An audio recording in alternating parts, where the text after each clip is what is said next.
ochope sani.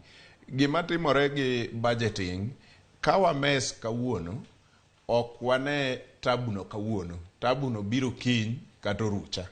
Omiyo tabu ma wan go sani, ok en tabu manyoro e kinde mar handshake, en tabu ma kinde cha. Ka nitiere weche moko manok otimore maber e kinde handshake, wadhi neno gi mbele ka, tabu go biro wuok mbele ka.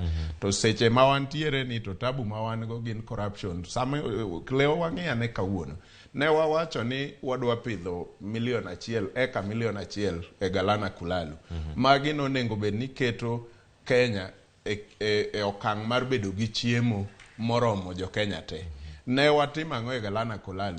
Galana Kulalu be ne en kinde mar handshake? No. Ne en kinde machien ma William Ruto ka achiel gi Uhuru Kenyatta ne nie telo kendo ne winjore, to Rigathi ne jatiendgi achiel kuom jogegi mane support. Omiyo ka ochung' owachonwa kaka wan e kinde matek nikech handshake, jomoko kuomwa ok nyal yie ni mana dieri. E kinde ma oganda